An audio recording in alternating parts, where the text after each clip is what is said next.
শুভ সকাল বন্ধুরা। আজ ২৬ জুন শুক্রবার। আজকের সকালের বরাক তথা সমগ্র আসামের গুরুত্বপূর্ণ খবরগুলি হল: উত্তর আসামে ভয়ঙ্কর বন্যা পরিস্থিতি। লখিমপুর জেলা প্রশাসন ইতিমধ্যে জারি করেছে বিশেষ হেল্পলাইন নাম্বার। লাগাতার নদীর জল বাড়ছে। নিপকো জলবিদ্যুৎ প্রকল্প ২টি গেট খুলে জল ছেড়ে দিয়েছে। এর ফলে যে কোনো মুহূর্তে বন্যার জলে প্লাবিত হবে উত্তর অসম।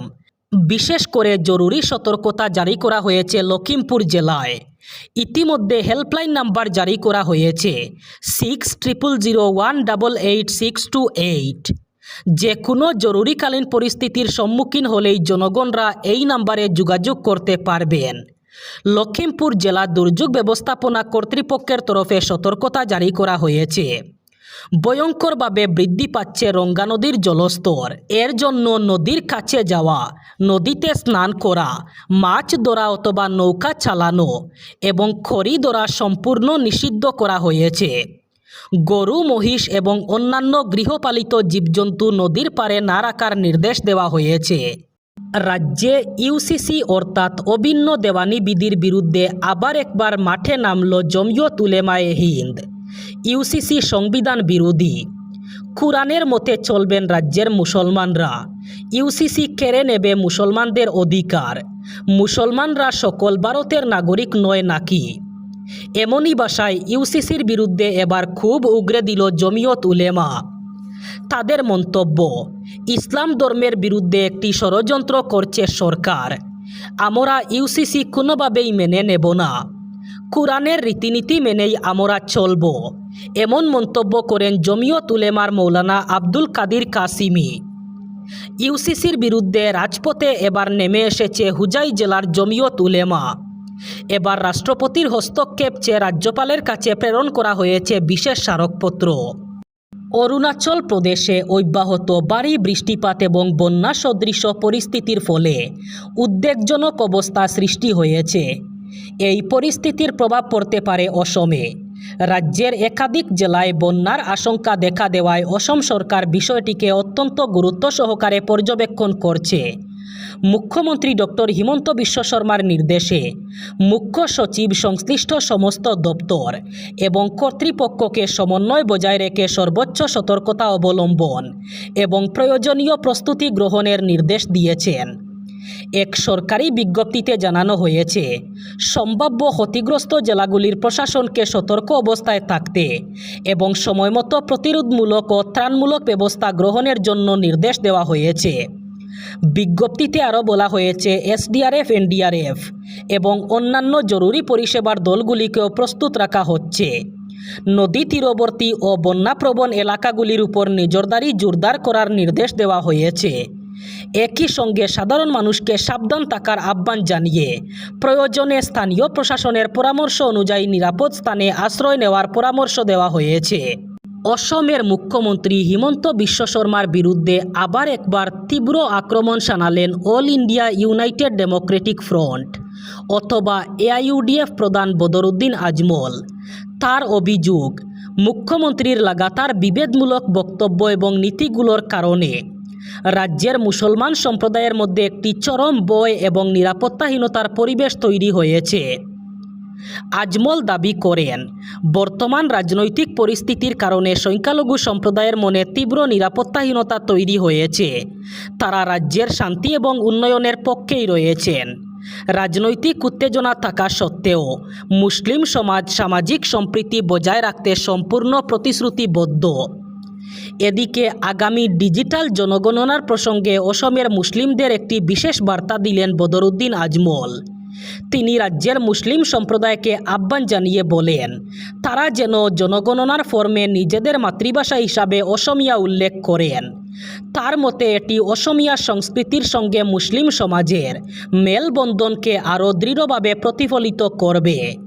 জাতীয় শিক্ষানীতি 2020 অনুযায়ী প্রতিটি রাজ্য এবং কেন্দ্রশাসিত অঞ্চলের স্কুল পড়ুয়াদের 3টি করে ভাষা শেখা বাধ্যতামূলক। 2026-27 শিক্ষাবর্ষ থেকেই ষষ্ঠ থেকে দশম শ্রেণীর জন্য ওই নিয়ম চালু করতে চলেছে central board of secondary education অথবা সিবিএসই। এক নির্দেশিকা জারি করে বোর্ডের তরফে জানানো হয়েছে, নবম এবং দশম শ্রেণীর পড়ুয়াদের জন্য 1 জুলাই থেকেই চালু হয়ে যাবে এই নিয়ম।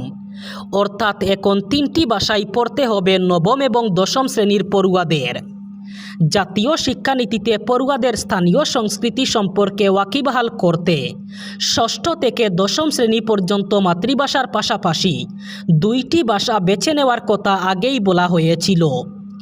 সিবিএসইর তরফে ইতিমধ্যে 9টি ভারতীয় ভাষায় বই ছাপানোর কাজ শুরু হয়েছে। এই 3টি ভাষার বিভাগকে R1, R2 এবং R3 বলা হয়েছে। আর এর মধ্যে R1 এবং R2 বিভাগে 2টি ভারতীয় ভাষা পড়ানো হবে। R3 বিভাগে কোনো বিদেশি ভাষা পড়ার সুযোগ মিলবে। আগামী 9 জুলাই জন্মভিটে মাশহাদে সম্পন্ন হবে ইরানের সর্বোচ্চ ধর্মীয় নেতা আয়াতুল্লাহ আলী খামেনেইয়ের শেষকৃত্য। সেই অনুষ্ঠানে যোগ দিতে প্রধানমন্ত্রী নরেন্দ্র মোদীকে আমন্ত্রণ জানিয়েছেন ইরানের প্রেসিডেন্ট মাসুদ পেজেশকিয়ান। একটি সূত্র মারফত এই খবর মিলেছে। গত 28 ফেব্রুয়ারি তেহরানে আমেরিকা এবং ইসরায়েলের যৌথ হামলায় মৃত্যু হয়েছিল ইরানের সর্বোচ্চ নেতার। ইসলামিক রীতি অনুসারে মৃত্যুর পরই কিংবা 1-2 দিনের মধ্যে দেহ কবর দিতে হয়, কিন্তু যুদ্ধ পরিস্থিতিতে এই নিয়মে অদলবদল করা যায়। প্রশাসন সূত্রে খবর, প্রায় 4 মাস পরে আগামী 4 জুলাই শুরু হচ্ছে খামেনেইয়ের শেষকৃত্যের প্রক্রিয়া।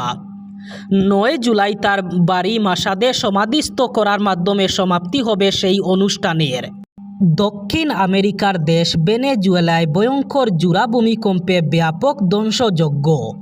মার্কিন ভূতাত্ত্বিক সংস্থার প্রাথমিক মূল্যায়ন অনুযায়ী এই বিপর্যয়ে মৃতের সংখ্যা 10,000 থেকে 1 লক্ষ পর্যন্ত পৌঁছাতে পারে বলে আশঙ্কা।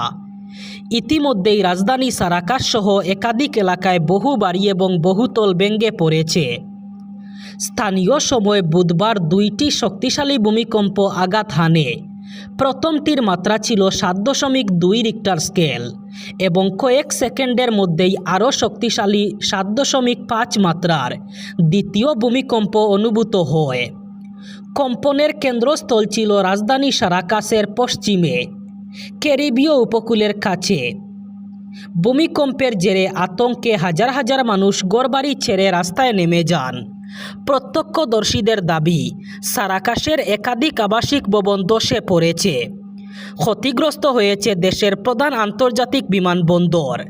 নিরাপত্তার কারণে বিমানবন্দরটি সাময়িকভাবে বন্ধ রাখা হয়েছে। সেই সাথে দেশে স্কুল, কলেজ, অফিস, আদালত বন্ধ রাখা হয়েছে। পাসপোর্ট দেওয়া হয় কেবলমাত্র ভারতীয় নাগরিকদের। যদিও বিদেশ মন্ত্রকের তরফে জানিয়ে দেওয়া হলো, পাসপোর্ট হলো বিদেশ ভ্রমণের নথি, এটি নাগরিকত্বের প্রমাণ নয়। গত 24 জুন ছিল 14তম পাসপোর্ট দিবস। সেই দিনই বিদেশ মন্ত্রকের চাঞ্চল্যকর মন্তব্যে ব্যাপক বিতর্ক দানা বাঁধল। পাসপোর্ট নয়, নাগরিকত্বের চূড়ান্ত প্রমাণ তাহলে কি? এই প্রশ্ন তুলে এক্স হ্যান্ডেলে সহ বিভিন্ন সোশ্যাল মিডিয়ায় ব্যাপক আলোচনা শুরু হয়েছে ইতিমধ্যেই। সবচেয়ে বড় কথা হলো, এই বিষয়টি নিয়ে কেন্দ্রীয় সরকার এখনও পর্যন্ত খুলাসা করেনি।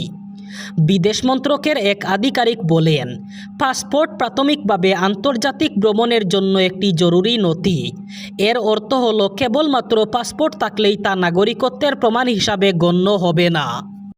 এবার বরাক উপত্যকার 3 জেলার আজকের আবহাওয়ার খবর।